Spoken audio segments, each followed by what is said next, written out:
Good morning, everybody, and welcome to Coffee and Football, presented by John Donovan and Longhorn Wealth Management Group. I'm your host, Blake Monroe, where I'm joined by Bobby Burton and CJ Vogel. And guys, let's jump right into it. There's a lot to talk about. Of course, Texas had a couple of visitors on campus this weekend, portal visitors. What's the latest on that? Yeah, absolutely. The two young men that were on campus for official visits were Jamaree Caldwell, University of Houston defensive lineman. We've talked about him before. We were mentioned him as visiting last week. He came in and, from all accounts, he had a great visit and he meshed with what Bo Davis wants at defensive tackle. Bo Davis isn't going to just take anybody. Caldwell lists at 6'1", 325 pounds, originally from Newberry, South Carolina. Spent a couple of years at two different junior colleges before going and playing at Houston for 2 years. Had a tremendous campaign last year, CJ. Tell us a little bit about Caldwell. Then we'll talk about CJ Daniels as well, who made the official visit to Texas this weekend. Yeah, for a team like Texas that is losing a lot of production and talent on the interior of their defensive line, this is a piece that would make a seamless transition into a new era of Texas interior defensive line in the SEC. We've talked about his ability to eat space, eat blockers, be productive in the run game, but it's the passing game as well, where he's able to get after the passer. 6.5 sacks this season, 2 of which came against Texas and the interior of the Texas offensive line. So Texas is very familiar with him. They know all about his strengths, his weaknesses. They've plotted against him. They've schemed against him. That didn't necessarily work out a whole lot this year when the two teams set off. So Jamaree Caldwell, a very important piece, should Texas be able to land him, because it helps a seamless move into the SEC from the talent and production standpoint that we saw in 2023 to what we will see in 2024 with Texas really implementing a brand new, kind of group of interior defensive linemen for next season. He would be a huge piece to help make that a very seamless transition. Texas couldn't want more. He may be the top interior defensive lineman in the portal. So, and my understanding, it is Texas at Oregon right now, and he is on the cusp of a decision. So this is something we could hear in the next 10 hours, 2 hours, 48 hours. He's thought to be really close to making a decision. The Longhorns start school the 16th of January.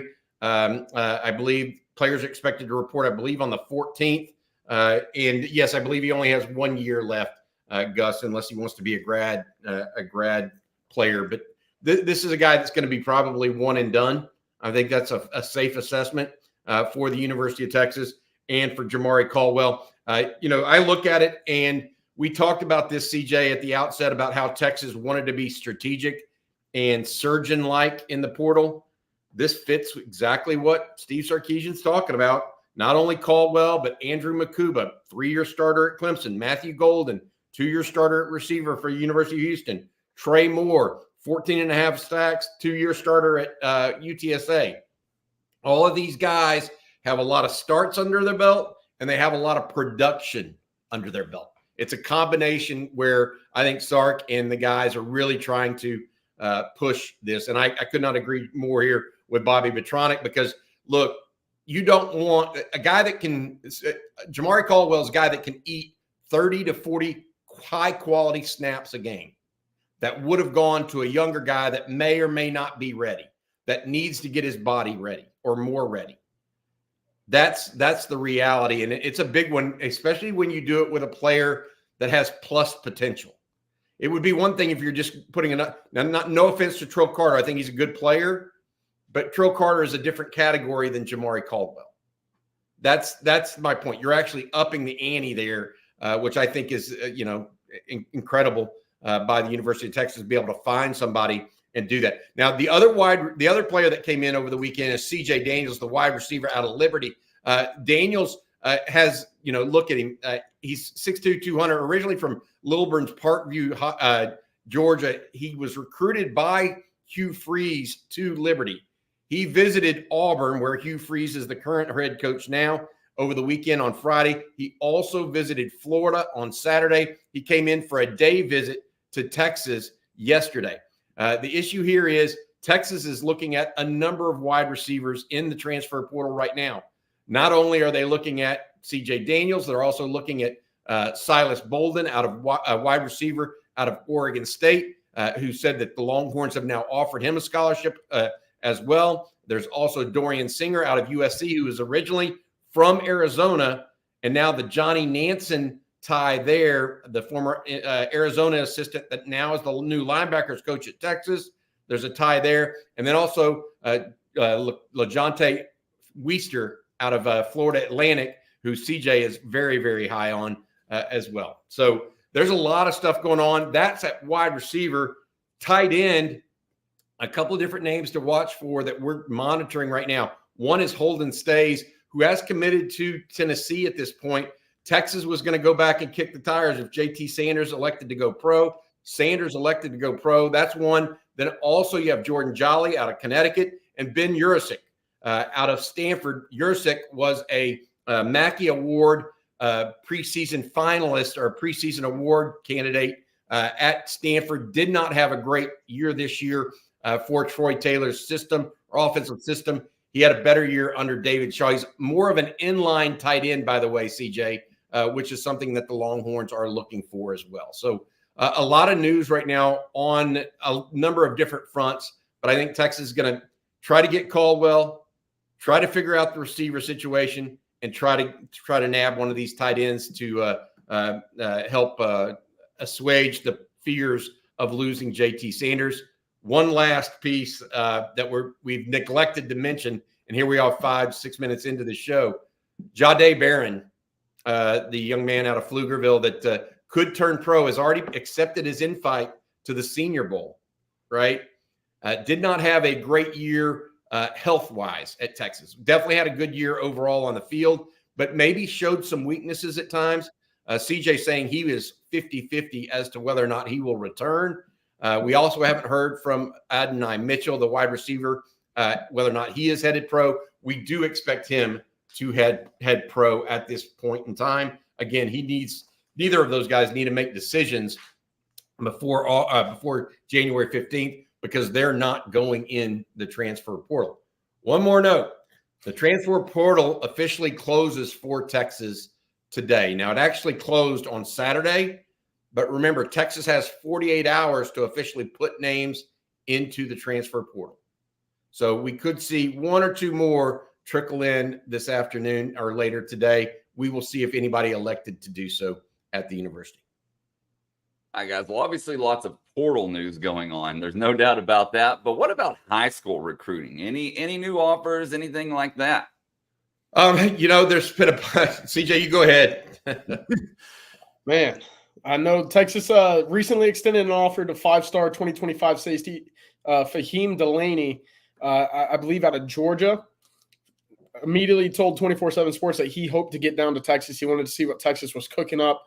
That's what you'll expect to see a whole lot more of from a national side of things. Bobby, we've talked about, just how shiny Texas is nationally now. It's not one of those things where, there's potential, there's buzz. Texas, could be a place I want to visit down the road.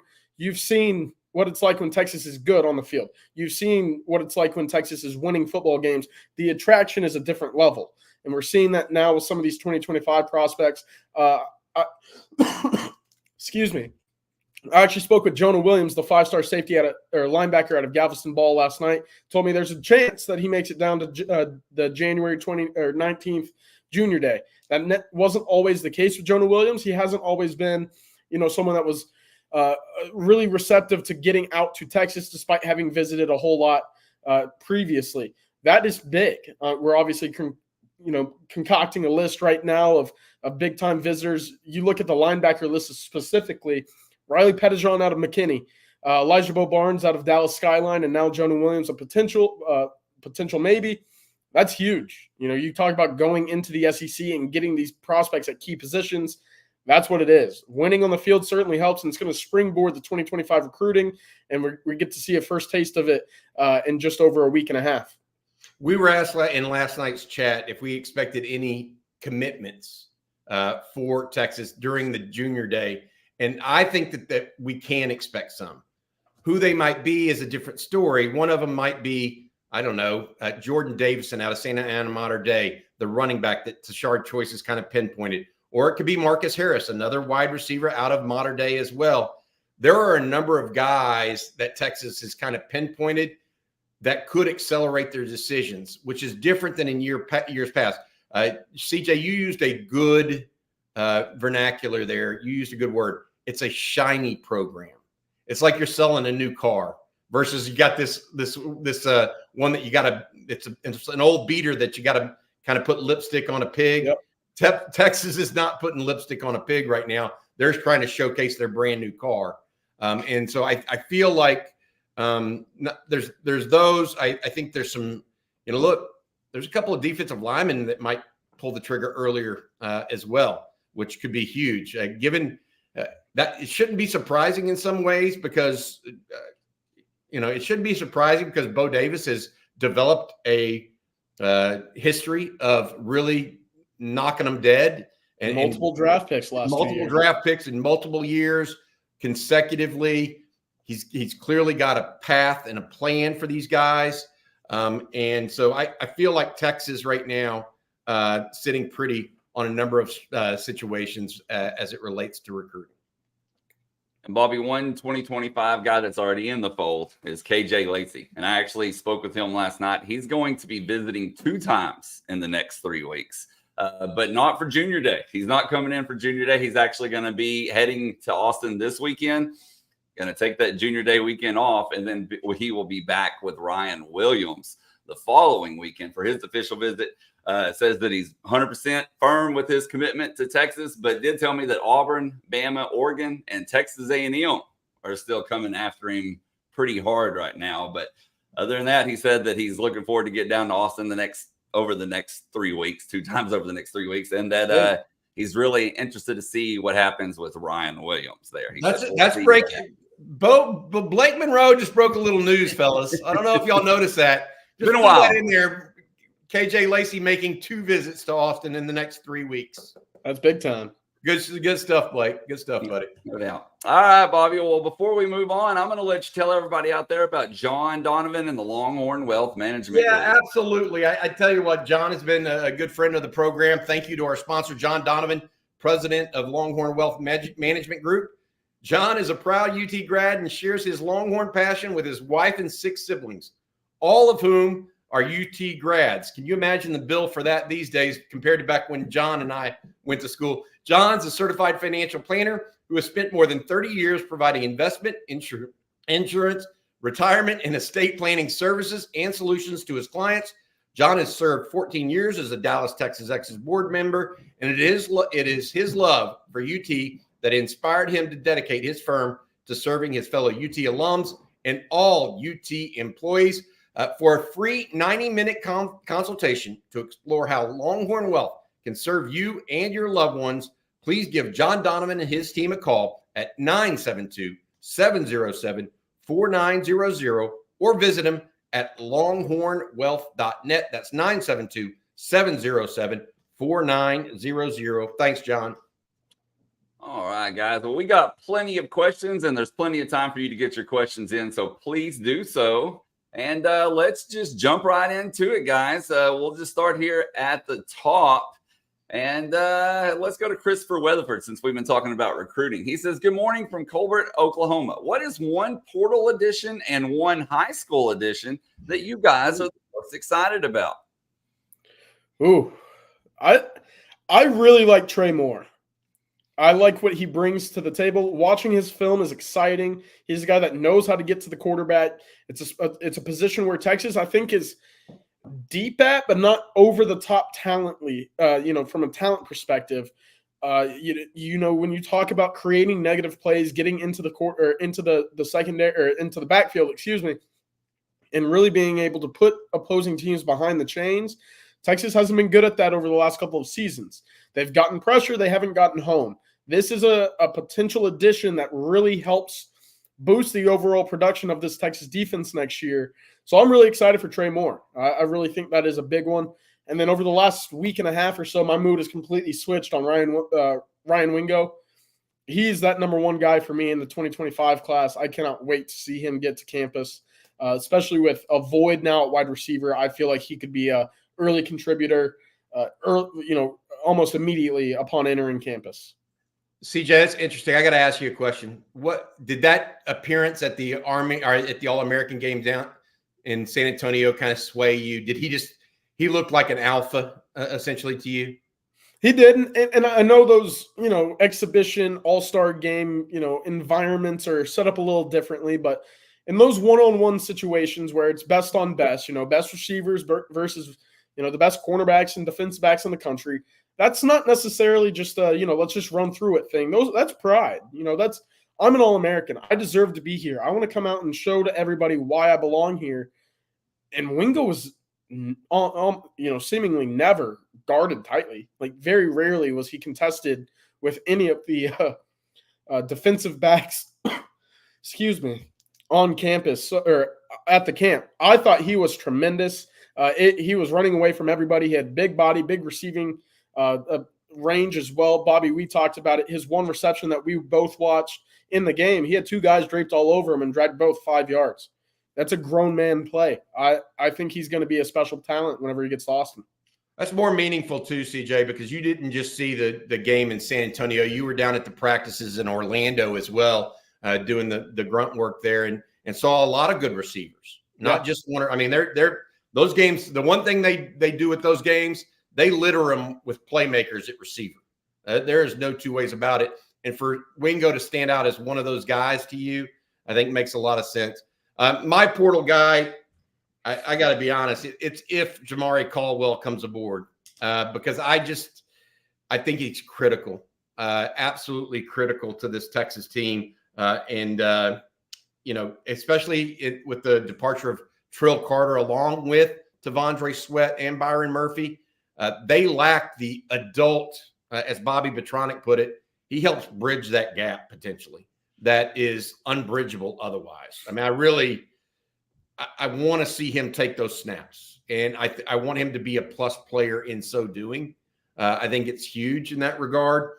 As far as players, I got to say Colin Simmons.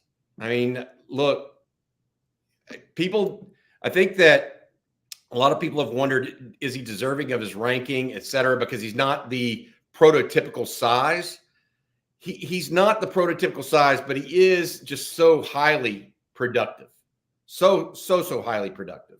And really, I mean, that's my guy. That him or Xavier Filsaime are the two guys for me for Texas in the high school ranks. I do want to add this. I have no idea. I've been all the way through the state of Oklahoma, multiple different ways. I have no clue where Colbert, Oklahoma is. So if somebody wants to tell me that, let me know, because you said you were from Colbert, Oklahoma. I have no clue where that is. Well, Bobby, that's probably because the population, according to Google, is 1,100. I'm somebody in a smaller town than me. I can't believe it. got a Longhorn fan even in Colbert, Oklahoma. All right, guys. Well, this next one here is a super chat from Patrick Page. And thank you, Patrick. He says, is the Texas Junior Day invite only? Yeah, absolutely. And the invites have been going out over the last week and a half. There will be more invites going out, in the next, week and a half as well. So over the last 30 days or so, Texas has been inviting 2025 prospects that they, hope to recruit, hope to get to know a little bit, and obviously want to see in person to get a good evaluation on body metrics, everything along the lines of that. Right now, really good showing on the list that we've compiled right now. I think one of the names that will really stand out down the road is 2025 Lancaster wide receiver Emmanuel Choice, who will be making it down to Austin. He's a name who not necessarily has the biggest offer list at the moment, but it will be. He will be a player in the state of Texas at the wide receiver position, one that Texas is getting on campus early. I cannot wait to really go down this list and start, showing off just who all they have coming in on the 20th. And then Gage Sheets with the super chat. And obviously we talked about new high school offers, but he says, have y'all touched on Silas Bolden getting offered? By the way, Gage, thank you for the super chat. Yes, we did touch on it right at the outset. It was one of the things that we mentioned. Texas brought in not only CJ Daniels over the week, or not only Jamaree Caldwell over the weekend, but also wide receiver from Liberty, CJ Daniels. Texas is monitoring a number of wide receivers in the portal right now. I don't know that they're all in on CJ Daniels unless they just had a great visit this weekend. They're also monitoring Dorian Singer, who has a tie. He's now at USC.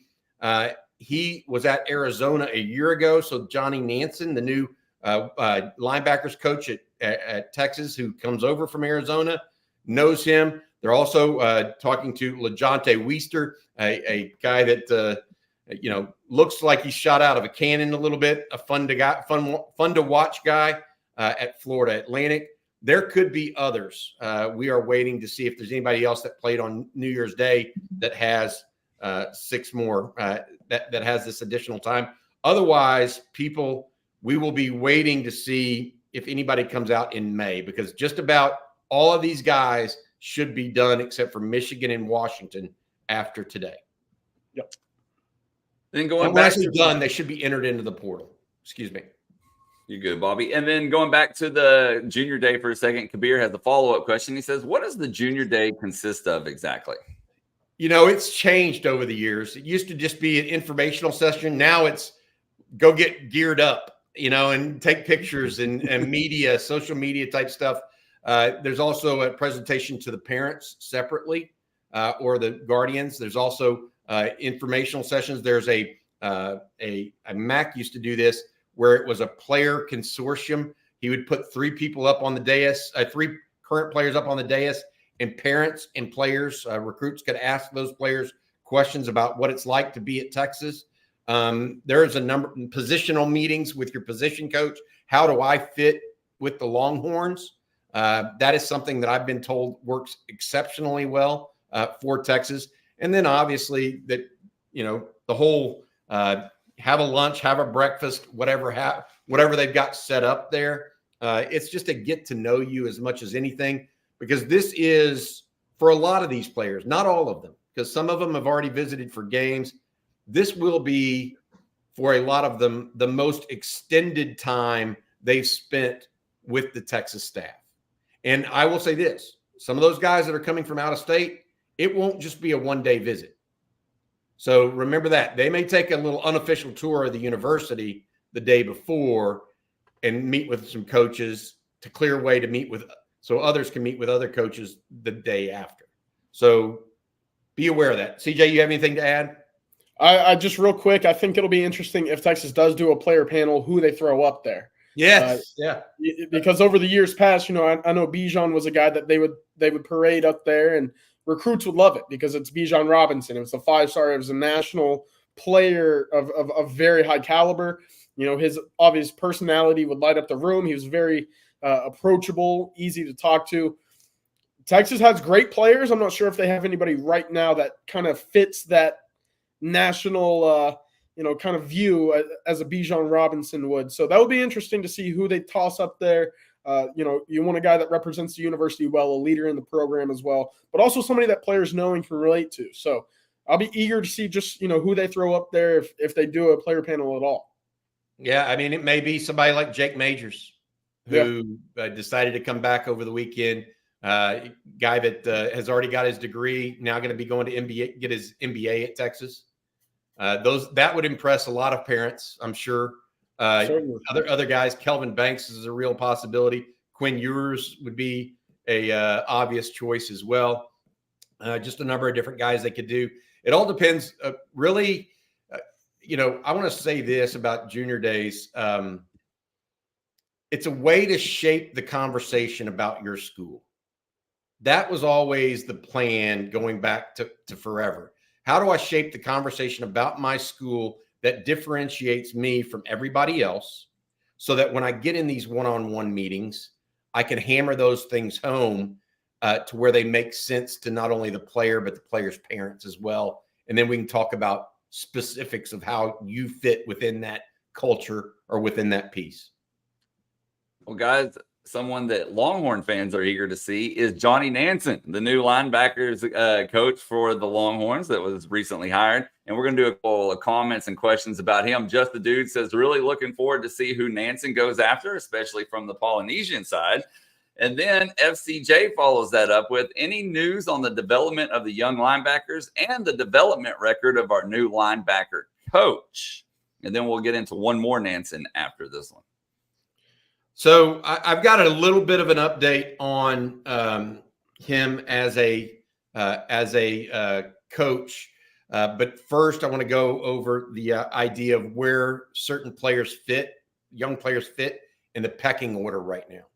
Leonga Lafau has kind of taken that reign as the next guy up at middle linebacker at this point. Now, he's probably after David Benda, if Benda does indeed come back as expected. But he's taking that next step, and he's ahead of Samaje Burrell right now. Burrell, if you remember, did not come in the midterm. And that, I think that really put him behind the 8 ball. It also is meaningful that Lafau has been a little bit of a leader in the 2023 recruiting class, is what I'm being told. Doing some things behind the scenes that not everybody wants to do. It's funny. He's Polynesian, clearly. CJ talked about that last night, how Lafau applauded Nansen's hire at Texas. There's that piece. Darian Gillette on the outside continues to be a name that I get told to watch out for. Now, the problem they have here is they haven't really seen him do it enough, but his explosiveness is off the charts, and he seems to be picking up football. Like that was one of the big pieces for him coming into Texas. He's 23-foot long jumper at 6'3", whatever he is. Yeah. He's explosive as all get out. He had an ACL tear that he's rehabilitated. It was never about whether or not he was athletic enough, though, at Texas. It was whether or not he was a football player. Would all of that translate into being a football player? I'm told that they're seeing signs of that now, which means that, frankly, he's on a different level than a lot of guys because his athleticism is as good or better than Anthony Hill. Coming off an ACL, that's huge. Yeah. That's huge. From a young player's perspective, that's one. Nansen, CJ, I'll let you touch on his recruiting background, where he's from, and all that stuff for people unaware. Oh, yeah. No, Nansen from the West Coast, another West Coast guy adding to this Texas staff that will allow them, really to blow the doors wide open from California to Arizona up to Washington. That's a very fertile recruiting ground, as we've all become aware of. Sarkisian, Chris Jackson, Jeff Banks all have ties to that area. Texas is no stranger to going out west to California, specifically modern day, the Colorados even, for the recruiting world.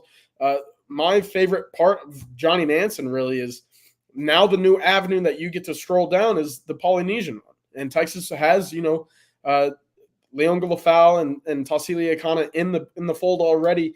It now allows them to really venture through an avenue in which they probably didn't have a whole lot of ties into already, aside from just being a territorial California or Washington kid. So that's very important. We talked about the on-field development Arizona took from 2022 to 2023, knocking off an entire touchdown from their scoring ranks last year from 2022. So you can tell he's a good teacher of young football players. He gets the most out of them. And I do think that this Texas linebacking core, who I already mentioned for the 2025 junior days, bringing in a whole heavy slew of in-state linebackers, is going to be looking at a developer of young talent and guys who can come in and expect to get better under Johnny Nansen. I think that's very encouraging with the SEC move set to, finally occur this upcoming season. CJ, you mentioned Jonah Williams coming in, but Bo Barnes out of Dallas Skyline, who I think is just fantastic. Riley Pettijohn also coming in out of McKinney. This could be and of course, already getting the commitment from the young man from Pearland's Shadow Creek, Anthony Williams Deuce Williams on New Year's Day just a week ago. So all of that mixed together, I think you're looking at a situation where Texas is going to be fine at linebacker. I'm interested to see what he might be able to bring to the table from other positions due to his Polynesian heritage. And that's, you don't want to lean too much on that, but it is an obvious thing that it's nice to have. No, it's a tight community, and that's okay. I mean, but you got to have somebody that can really shepherd that and champion that for them. And hopefully Johnny Nansen is one of those people. All right, guys. We got one other comment from Bobby Petronic regarding Nansen I'm going to read. He said, I'm more interested in how Nansen ran his defense at Arizona and what input and help he might offer PK heading into next year. I think his linebacker development and recruiting are a given. You know, you asked the same question last night. I have not had a chance to really look into it. I did talk to someone on the Arizona staff. He is not expected to call plays at Texas, and he is more front-driven, is what I'm being told. So there were some calls made in the secondary that were separate from his calls in the front. He was largely driven by impacting the front, Bobby, is what I'm being told. Then we have a super chat here from Tucker Foster. Thank you, Tucker. And he says, how do you guys value Dorian Singer? Great year at Arizona, then didn't have the year he was wanting at USC. You know, Lincoln Riley prizes speed a little bit over size and 50-50 jump ball ability. Singer is more of a 50-50 jump ball guy who gets open a little bit because of it's not all athleticism with him. Now, he does have ample athleticism. He is a great 50-50 ball catcher. He may even be a 60-40 jump ball guy kind of deal. Had over 1,100 yards receiving as a year ago at Arizona, and then his production at USC fell off precipitously. And so I feel like guys like Brennan Rice at USC, Mario Williams, those were more guys that kind of fit what Lincoln Riley likes to do on offense, and that's to get people in space. Singer's not necessarily a guy that makes people miss in space. Good receiver, though. There's a level here. 1,100-yard receiver is pretty strong. Yeah, I think he realized very quickly the grass isn't always greener elsewhere. And now that he's back in the portal, he's going to make sure that he does his homework on anybody and everybody that comes his way, because it's almost a last chance for him. But like you said, Bobby, 1,100 yards in a single season, it's not something to turn a blind eye to. Can clearly play football at a very high level. Okay, guys, this next question here, we've talked about a lot of these guys going to the NFL, but we're getting a lot of questions on Quinn Ewers. And so let's jump into that. Dax Kelm says, when do we expect to hear from Ewers? And then once y'all answer that, I'll follow up with some more. I think that you're going to hear from him before January 15th, and I think you're going to hear that he's coming back to the University of Texas. Is there a specific date in mind? I think they were working on that as long as – I mean, this was back on Thursday or Friday. Look, I don't want to ruin the suspense, but my take on it's been this way since November when I first mentioned it. He went from almost assuredly going pro in September, October to almost assuredly returning in November. The idea being that he needed more seasoning, more body development, et cetera, and that 25-game starters in major college football do much better than ones that don't start 25 games. They have longer careers, more successful careers, more likely to get a second contract. All of those things if you stay in school just 1 year longer. Yep. And then this next question about Quinn is from Hervin. And Hervin says, Bobby, besides the deep ball, what would you say is Ewers' biggest area of development for next season?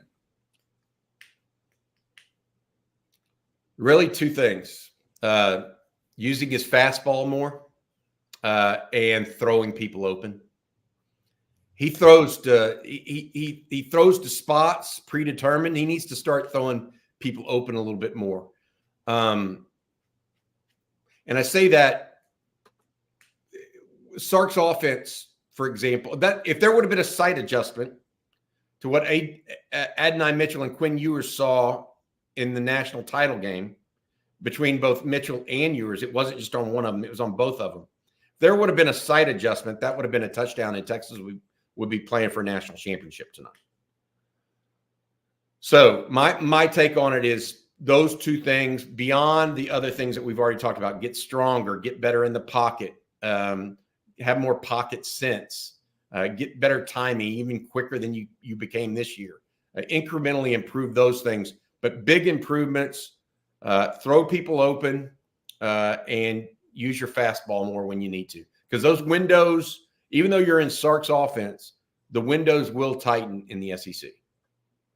Yeah, I'm right there with you. I think pocket awareness is the biggest key for me. Not taking the self sacks that we've seen him take sometimes this year. That's the number one thing. I actually think he throws, and his anticipation is fine at times. I think it a little bit too anticipatory, if you will. In that Washington game, it felt like there were 3 or 4 passes where he threw it before, or the ball was even past receivers before they even looked back. So that could be a bit of an adjustment or a learning curve, moving into year 3. But I'm with you on all those points, Bobby, too. And then the $1 million question that all Texas fans seem to ask. Jerome says, honest question here. Based on what you've seen and heard, do you think Arch can compete for the starting job if Quinn does indeed come back? I think he can compete, but I don't think you turn away a 4-year quarterback, a 3rd-year starter in the system, a guy who just led your team to a college football playoff appearance. That's not a guy that you'd say don't come back.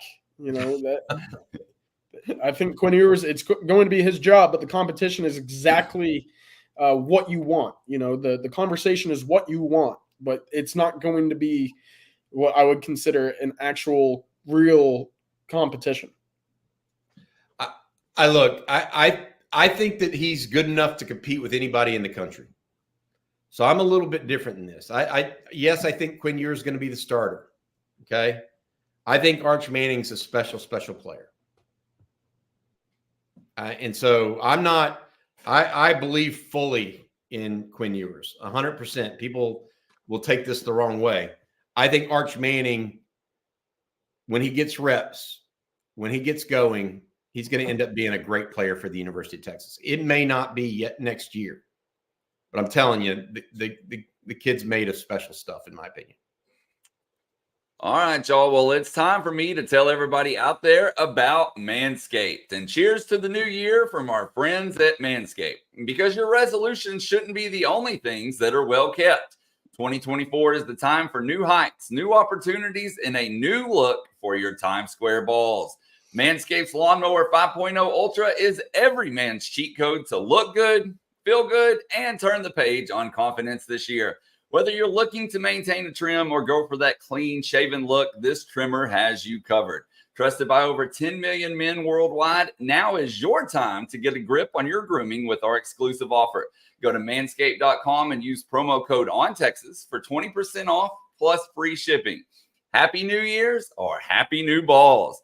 And introducing the MVP of 2024, fellas, Manscaped's 5th generation lawnmower. It's not just a trimmer, it's your grooming sidekick. Equipped with 2 skin-safe blade heads, a standard one for taking a little off the top, and a new foil blade to go smooth wherever your heart desires. It's like having a personal stylist at your fingertips or, well, wherever you need it. And did I mention it's waterproof? Because the trim in the shower is the only way to start the day. So get 20% off and free shipping with the code ONTEXAS at manscaped.com, because nothing says Happy New Year like a deal that leaves your balls and your budget feeling refreshed. Embrace a new you and definitely embrace a new trimmer courtesy of Manscaped. I want to thank them for being a sponsor of today's show. You like it, Bobby? No, I just got the text of the year from Bob Shipley. Uh-oh. Can you just pay me in Manscaped products? We got you covered, Bob. We got you covered with the Manscaped 5.0 right here. I give up, my man. I give up. It's all fun. Oh, Bob. All right, guys. Well, we're going to move on here to some other questions. We're getting a lot of questions about Malik Agbo. So let's start there. And look, I don't know how to say that, but he says, do you think Agbo will make a permanent move to tight end? Would that be surprising to you? The CJ, the one thing I go back to, the first time I saw Malik Agbo in person, he weighed 340 pounds. I mean, he was overweight, looked a little sloppy, but you know what? His first step was as good as anybody's on the team at offensive guard. It really was. You could tell his quickness. He just didn't have any sustainability in it, right? Now he's down to what, 280? Is that right? He played tight end in 7-on-7, even at 340 pounds. So it's not like he's not athletic. He did catch a ball in the Washington game. I don't know if he's ever going to be a full-time answer there, but he's looking more and more like a bonus tight end as opposed to an offensive guard, right? I mean, he shaped up his body. He could literally be that guy, I mean, that we're not really talking about. I think that's a fair assessment on an inline tight end, CJ. I mean, push him with Gunnar Helm, and maybe all of a sudden you've got two guys instead of just one right now that we know is ready to go. Juan Davis, by the way, had initially put himself into the portal, the backup tight end out of Everman. He announced that he's actually returning to Texas over the weekend. So he will be a backup tight end for Gunnar Helm. I agree that Agbo's been recruited over at the position, at the interior line position. Guys, I do think there may be a role. If he could get down to 265, 270 and maintain the quickness, I could see him as an inline tight end easily. He's quick for his size. He's quick. CJ, you're muted, buddy. Oh, the athleticism is huge, like you said, but the 7-on-7 clips are really what gets you excited. I know it's a big trust process for coaching staffs, especially offensive coordinators to trust throwing footballs to what was really offensive lineman for his entire career. That's going to be a big bridge to cover right there. That's not necessarily something you'll see a lot of guys willing to throw into their playbook because, I mean, it's one of those things. You've been blocking your entire career. But with Agbo, it's a little different. He does have that 7-on-7 history. He clearly had a catch against Washington in the Sugar Bowl. I don't know. It's an interesting thing to ponder over because there's not many guys with a willingness to go hit somebody in a background to do so like Agbo does at the position. So if that's something that you can throw in and add a wrinkle to in your offense, it kind of makes sense. They don't do it in the national semifinal if they don't have some confidence in it. Right. That's the biggest stage. And I will say this, Lola. I think Lola's the one that brought this up, and even Bobby Petronic talked about it a little bit there about being recruited. I'm not so sure that he's not a bigger piece of the puzzle than what maybe we've been contemplating this entire time. I've never even mentioned him when I talk about the tight end position before, and I think I need to rethink that a little bit. Not a ton. I'm not saying he's the answer. He is a part of the answer. And I've kind of been not even giving him any part of that answer, potentially. Yeah, he's rocking number 80 for a reason. You know? That's true. No, I think he's going to be an inline tight end. Let's talk about some more offensive linemen. And E. Kim says, does Neto and Cam Williams break into the starting OL for 2024? One of the two for sure. Yep. The two things that I would bring up is what I'm hearing is going to happen on the offensive line at this point for spring. Now, Kyle Flood, granted, tinkers like every offensive line coach does to see what his best grouping is.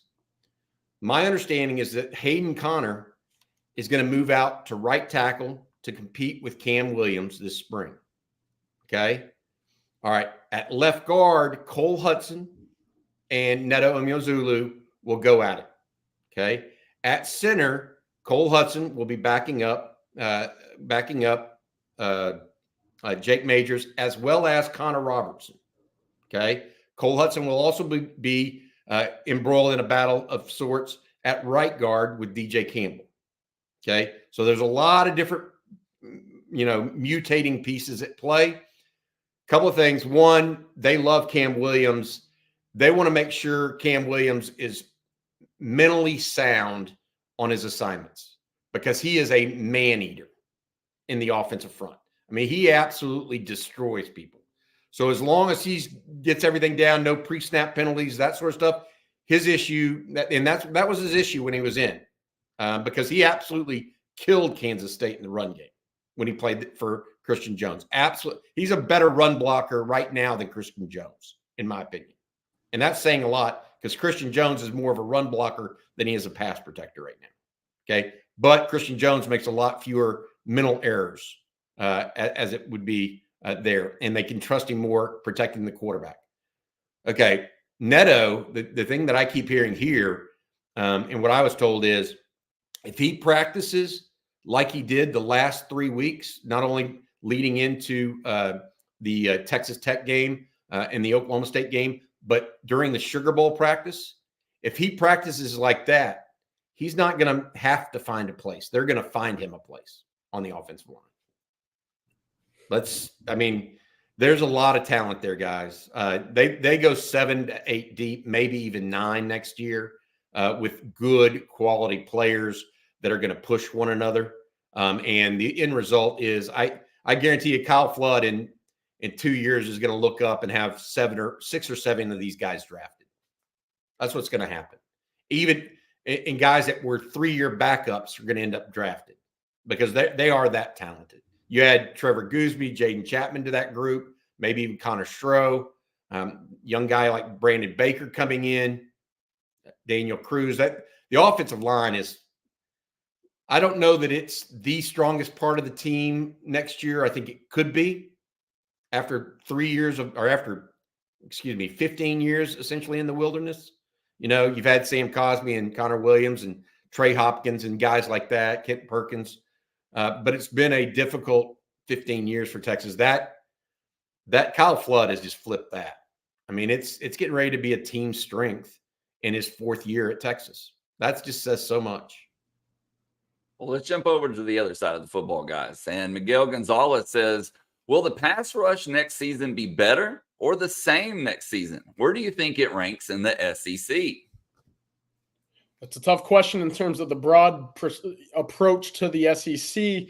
It's one of those things where we still have to flip the switch from, going up and grading Texas in terms of Big 12 teams to now the SEC. So we'll get a little clearer vision, obviously as the portal winds down and things, spring football comes around for that perspective, at least I will. But I do think that the pass rush will improve from what we saw this year.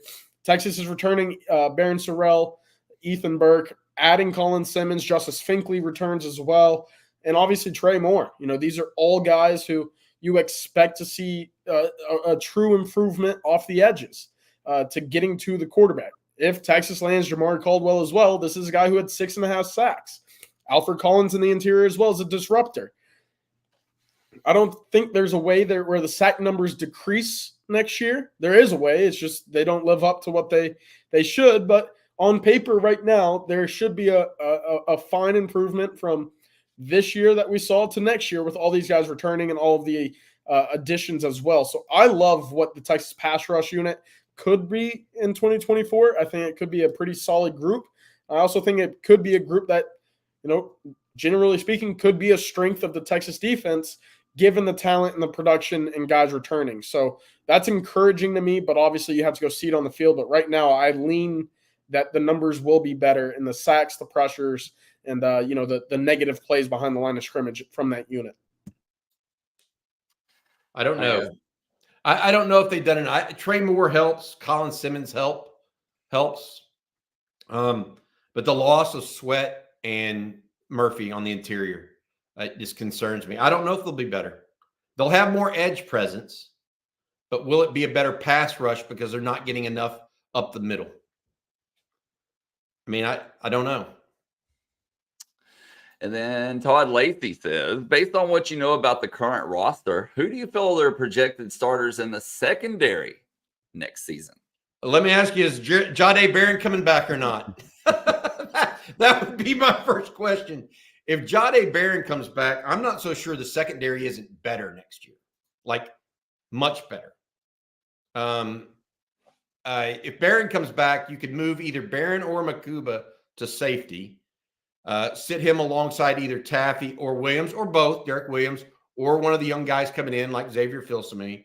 And then at corner, you have Muhammad and Terrence Brooks, Manny Muhammad, Terrence Brooks, as well as Gavin Holmes. That's 6, 7 deep of quality players. That's if Jadhae Barron comes back. If Jadhae Barron does not come back, and plus Jadhae Barron knows the defense, by the way. And if he stays at star, he's one of the guys that can kind of direct things and help get things going and take on new responsibilities, perhaps. If PK wants to mess with the defense and tinker with it a little bit. If he goes, it's a little bit different because you're losing. I mean, you're losing 3 years of starting experience is what you're losing. And so there's a reteaching as opposed to an expansion of ideas, which I think Jadhae Barron would give them in the secondary.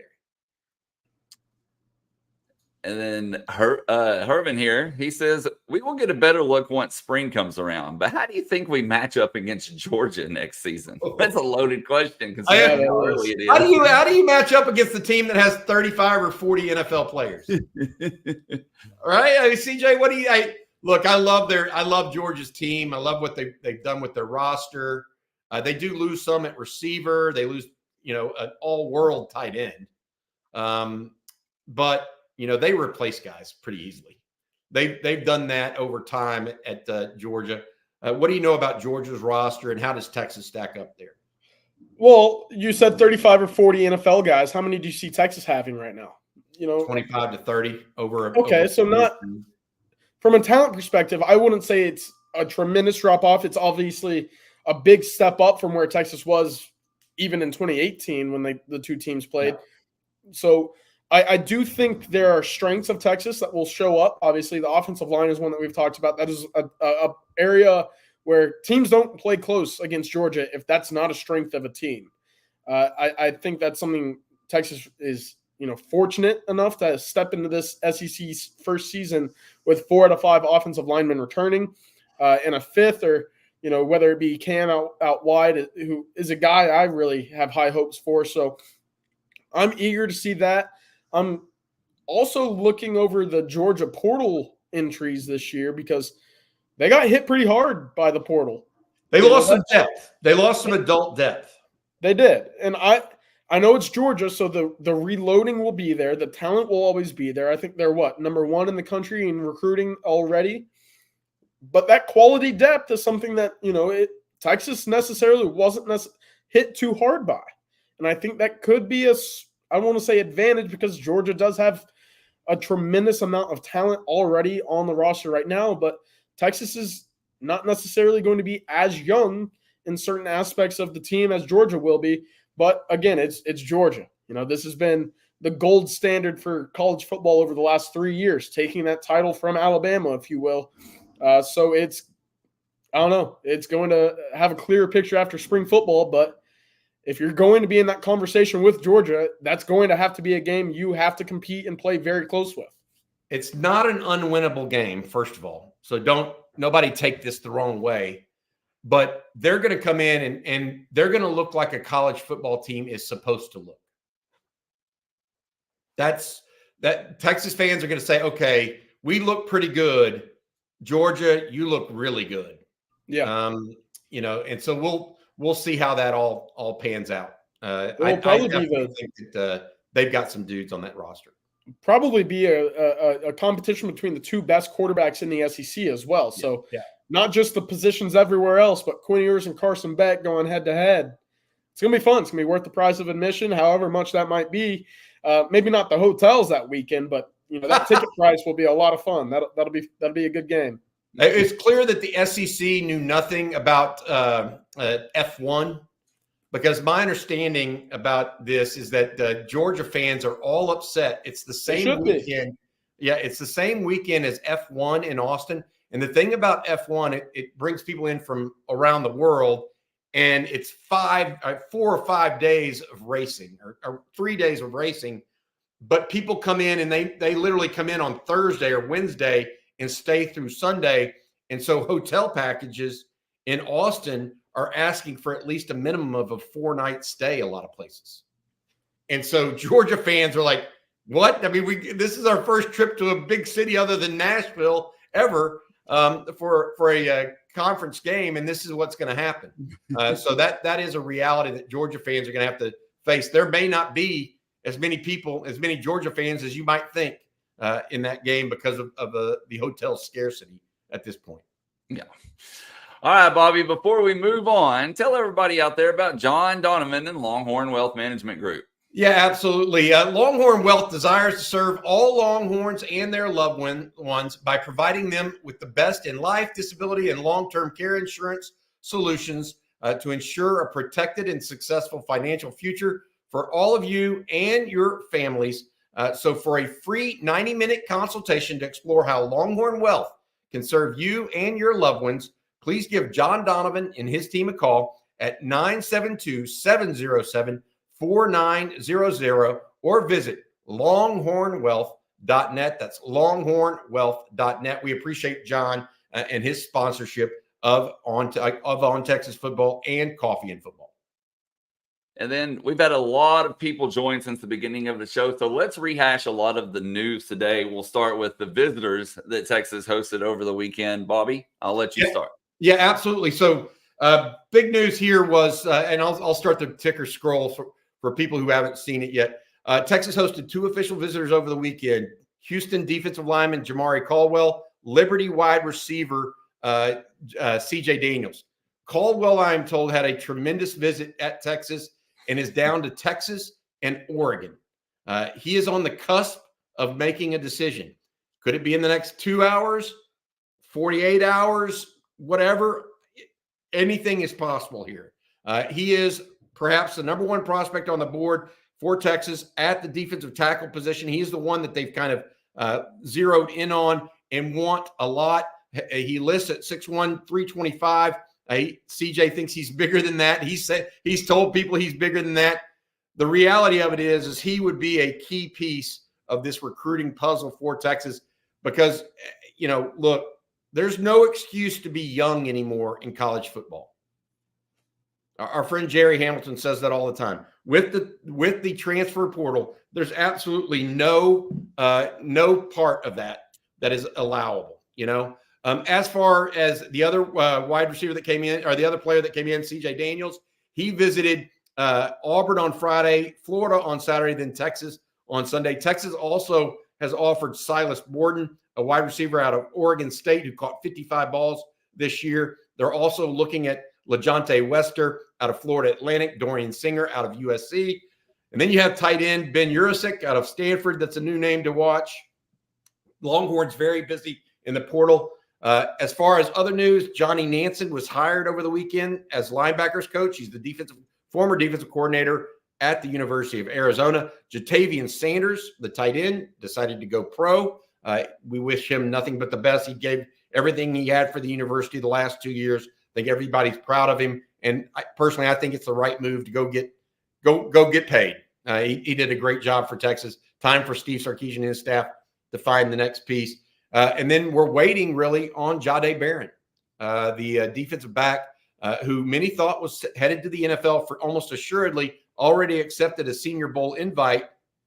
But now CJ says he's 50-50 based on what he's hearing. I'm hearing similar thoughts as well. So that should catch you up on all the news. You had some other information, CJ? Yeah, Texas is obviously active in the wide receiver portal market right now. Another name that we haven't touched on just yet is Bryson Rogers, the freshman wide receiver out of Ohio. He tells me he will get a visit either situated today or, move on from Texas. So a decision on whether or not to visit Texas will be coming down today. He tells me Texas has been wanting to get him down to campus for an official visit as well. So there is interest in the 6'2" wide receiver from Florida who spent his freshman season up at Ohio State. I'm not sure if he accrued any statistics or not, any receptions, anything along the lines of that. But a 6'2" wide receiver, a bit different from LaJohntay Wester or even the Oregon State wide receiver as well, Silas Bolden. So a bigger body, similar in the same sense of CJ Daniels, but he has been being recruited by the Texas staff. They do want him down on campus, and we'll see, later today, should he decide if a Texas visit will be in the plans or not. He doesn't fit Texas as well as others from this one perspective: production. That's where Bryson Rogers doesn't fit like a Wester who had over 1,000 yards receiving. Silas Bolden, similar sort of category. CJ Daniels, similar sort of category. He doesn't add to the adults in the room. He's more like Jadhae Cook in that he's unproven in large part. He actually has less experience than Jadhae Cook. So if I'm a betting man, I bet while Texas may bring him in, they may bring him in as a prospect more than as a true transfer guy. All right, guys, we're going to move on here. We got a super chat from Kabir. Thank you, Kabir. He says, does Quinn Ewers coming back affect KJ Lacey's decision? Well, you talked to KJ last night, Blake. What do you think? I don't think so. I don't think so at all. I mean, it might be in the back of his mind, but I don't see it playing now. Okay. So I think the worry was obviously that Quinn coming back delays potentially Lacey's on-field play and timing. That was a concern that was voiced.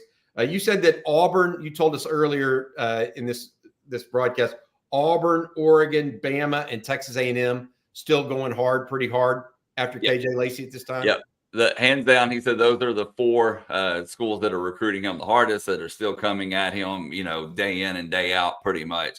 But once again, he did say 100% committed to Texas, not going anywhere, and trying to get Ryan Williams to switch here in a few weeks. So your understanding too is he's not only coming in. So you also had some news as it relates to KJ Lacey. He's not just visiting once on Junior Day. He's actually visiting twice. Did he explain why he's coming in this coming weekend? Literally, he's supposed to come in this Friday or Saturday, I guess. And then on the 27th, did he give further explanation on that? No, he didn't really go into depth on why this weekend versus, Junior Day weekend. So I'm not sure what the reasoning is behind that. But, he was very adamant that he would for sure be here this upcoming weekend and then take the following weekend off and then come straight back with Ryan Williams. So maybe it was something he had already set in stone. I'm not sure on that. I'll have to follow up on that and see if we can get some more details. Good stuff. I think it's encouraging he's coming back twice. Yeah. The one of the follow the breadcrumbs is one of the games you play in recruiting sometimes. And a guy making 2 visits in 3 weeks, that's a good sign. Yeah, no doubt about it. All right, guys, we have a couple of questions about Coach Sark. And so let's get to them. Hookem from OKC says, good morning from Oklahoma City. What areas do y'all think Sark needs to work on to be a better head coach? Thanks in advance. Loaded question here, OKC.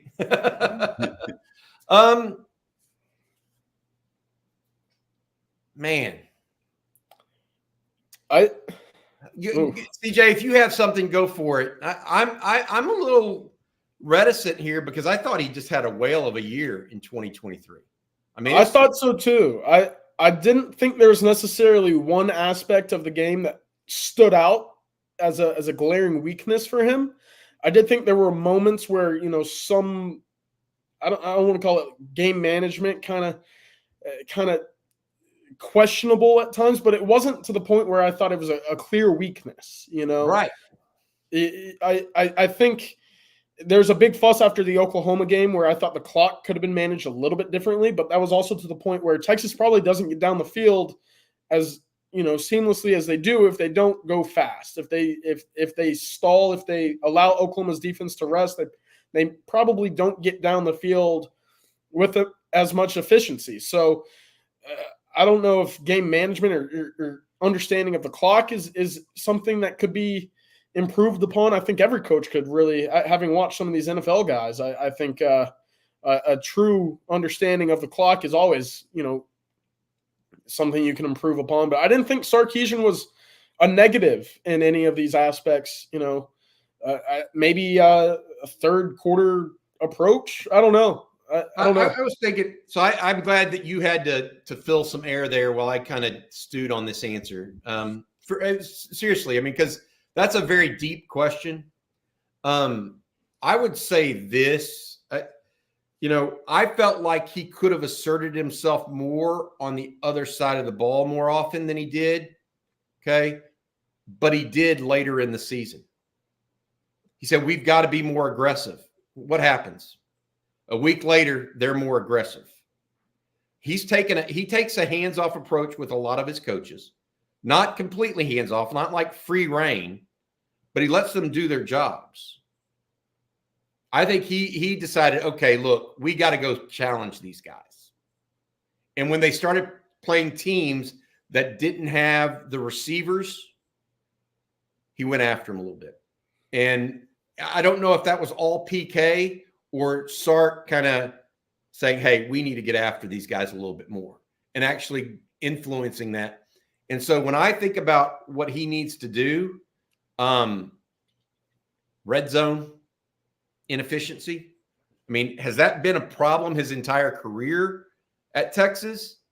It hasn't really been a problem his entire career. It was more of a problem this year. So in the offseason, I think he's going to look at red zone, and I think he's going to look at, probably some other pieces as far as it relates to wide receiver play. But really, the biggest takeaway from this year is keep the train moving in the right direction, keep it on the tracks, keep building the culture, keep adding the right pieces, get better in the red zone. That's one of it. The other things I think he's addressing or has addressed that's one of the reasons I think I'm so high on the Texas program. He's shown some adaptability. 2 years ago, we were all worried about the run defense. Last year, we're worried about the team cratering, the offense cratering in the third quarter. Now we're worried about whether or not you go to the national championship game. So I do have one. There's been some improvement here. I do have one that has come to me as you were filling air there. I was thinking, and I'm glad this is how this works. But I think the understanding of when to be aggressive in games, when to not just take the points, when to go for it, that was something. The fake field goal against Houston with the opportunity to go up by 24 kind of changed the entire momentum of that game. Against Kansas State, there were two red zone, possessions that Texas could have added points on to go up by 28, go up by 24, whatever it might have been. Texas goes for it on fourth down. They get the red cap fumble. They go for it again later on. Interception, whatever it is. I think there are times where in games like that, where you have a pretty good lead, just continue to build. Turn a 3-possession lead into a 4-possession lead. Take that extra possession and allow yourself to be aggressive further down the road rather than not having that extra, kind of step up on the ladder over your opponent. So that to me is a spot where Texas, I thought, got a little bit too cute at times this year, specifically against Houston, because that changed the entire complexity of the football game. Kansas State as well. I think it's kind of a nuanced thing, but that is the progression. And I never want to knock Sarkisian for being aggressive, because I think that's a big staple of what he is and how he coaches football.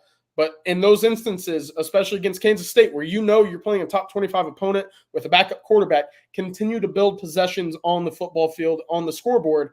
I think that's, kind of the understanding of the situation at hand. Man, I think you just got a bunch of people nodding their head in agreement. You bridle the aggressiveness, right? A racehorse needs to have some needs to have some reins at times. So bridle the aggressiveness and point it in the right direction. I think everybody could agree with that. I think Steve Sarkisian might say sometimes he wish he could get that back, right? Yeah. I even recall the BYU game where they kick a field goal and go up by 3 scores. This game's over because BYU was helpless on offense. Not that BYU was ever going to do that. So I think those are interesting. Better third and fourth down short calls. All good stuff, guys. I think there's a lot of little things, but y'all asked for macro, and I think we probably hit it. Sark leaning into becoming a better head coach overall, the aggressiveness, some good stuff. And then we'll do one more Sark-related question. Bobby Brown says, what kind of extension and raise do you think Sark gets? 5 and 10, baby. 5 years, $10 million a year. I'm guessing that's what Jimmy Sexton is calling Chris Del Conte about right now. There are some nuances to Sark's contract that they're trying to get through as well. But I believe this is going to be a slam dunk. Texas wants Steve Sarkisian at Texas, and Steve Sarkisian wants to be at Texas. I think he feels he's starting to see what he is building and creating on his own. And I think that as a coach, there is no more fulfilling thing than that, because you want to see yourself create something. You go to the NFL, you're not really, you're taking over. It's not a creation process. College football can be a creation process where you create something for yourself and then, reap the rewards and benefits of it for a decade to come. That's the difference between the NFL and college football, and why a Nick Saban is Nick Saban, or Kirby Smart is going to end up being, his next 10 years at Georgia are going to look pretty. Anybody want to bet against him right now? I don't. And that's what Steve Sarkisian wants. Whereas if the NFL happens and your quarterback goes down or you don't have a quarterback, good luck. By the way, congratulations to the Cowboys and the Houston Texans. I want to say that. There you go. Blake, we got to talk about national championships tonight. Yeah, I was actually going to bring it up. I know we've got all this stuff going on, but it's on ESPN.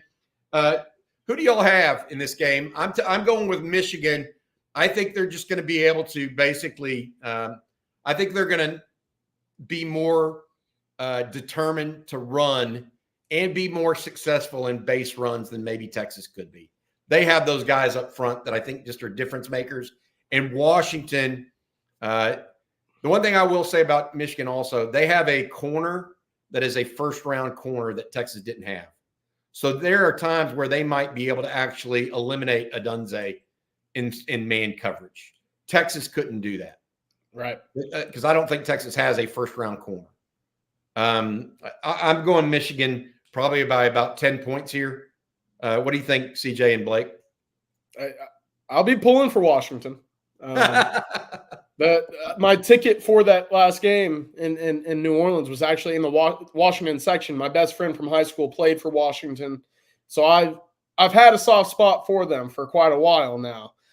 Unfortunate, obviously, that the two, Texas and Washington had to play against one another, but I will be pulling for Washington. I think their only hope really is to air it out and let Penix try and replicate what we saw against Texas.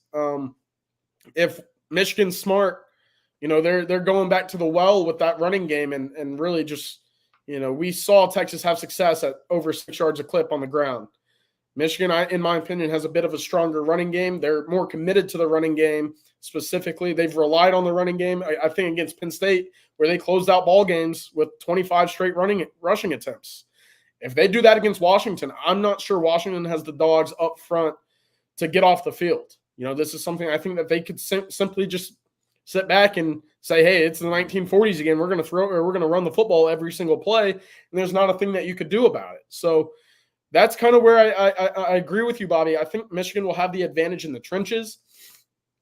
Will they be able to get enough pressure on Penix? I thought Texas was able to get a little bit of pressure on them. They couldn't bring them down ever, but that's going to be the biggest issue.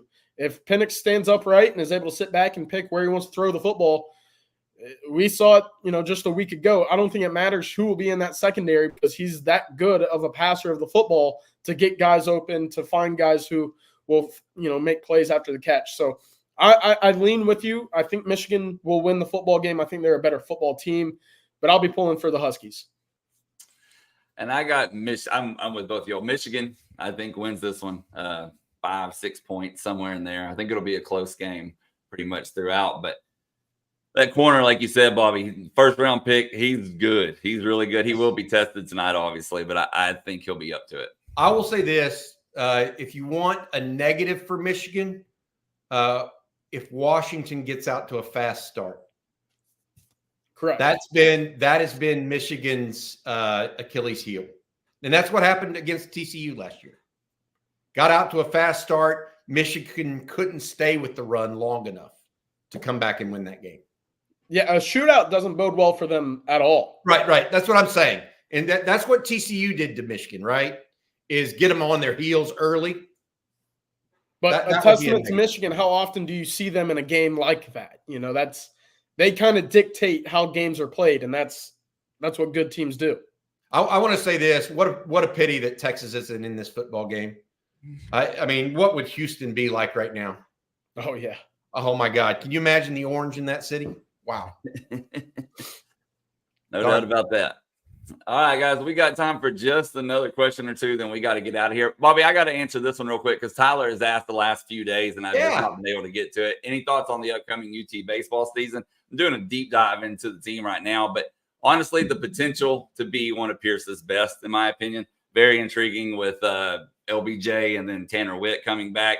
And then, of course, Porter Brown is, in my opinion, one of the top 5 senior players in the nation.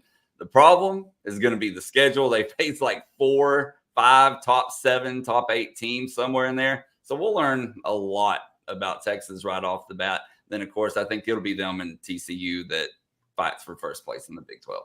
Hey, for those unaware, Blake, I need to pat you on the back a little bit. Blake's son is a 9th grader. Is that right, Blake? Yeah, he's what now? A freshman, yes, sir. Yeah, he's a 9th grader, going to be a 10th grader. He's a baseball player who's already being recruited. So Blake is as you can see by his card collection behind him, is a major baseball fan. So he will be keeping an eye on the Longhorns this year. That's right.